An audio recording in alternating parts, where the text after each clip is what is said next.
1908 میں رشیا کے سائبیرین جنگل میں ایک زوردار دھماکہ ہوا جس کی انٹینسٹی 185 ایٹامک بامز جتنی طاقتور تھی۔ اس دھماکے کی وجہ سے ایک ہی جھٹکے میں 8 کروڑ درخت یا پھر 5 لاکھ ایکڑ جنگل کی زمین راکھ بن گئی۔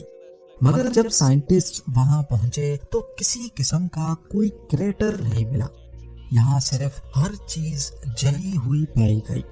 کیونکہ یہ دھماکہ ٹنگسکا ریور کے پاس ہوا تھا، اسی وجہ سے اس کو ٹنگسکا ایونٹ کا نام دیا گیا ہے۔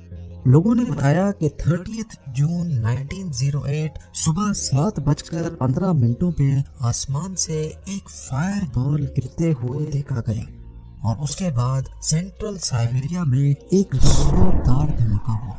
لوگوں نے آسمان میں ایک چمکدار روشنی دیکھی اور اس سے نکلنے والی گرمی اتنی تیز کہ لوگ بے ہوش ہو گئے۔ اس کا سائز تقریباً 25 اسٹوری بلڈنگ سے بڑا، جبکہ اندازے کے مطابق اس کا وزن 20,000 افریقن ایلیفینٹس جتنا۔ لیکن پھر بھی نہ ہی کریٹر ملا اور نہ ہی کوئی ملبہ۔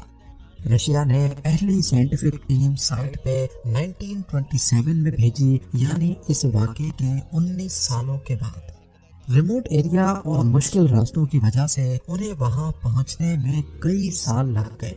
وہاں پہنچ کر جو انہوں نے دیکھا وہ کافی حیران کن تھا۔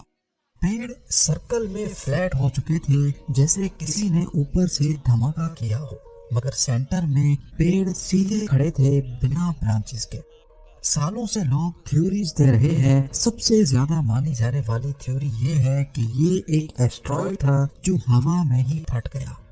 دوسری تھیوری یہ ہے کہ یہ ایک آئس کومٹ تھا جو پوری طرح سے ویپورائز ہو گیا۔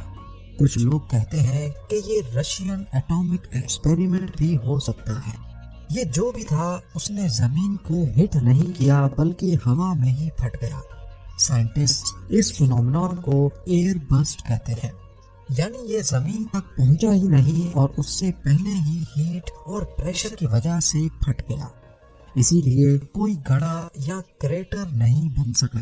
اس جگہ پر اب درخت تو گرو کر رہے ہیں، لیکن کچھ جگہوں پہ درخت سیدھے نہیں بلکہ ٹیڑھے میڑھے ہیں۔ ان کا پیٹرن باقی درختوں کے مقابلے میں کافی الگ نظر آتا ہے۔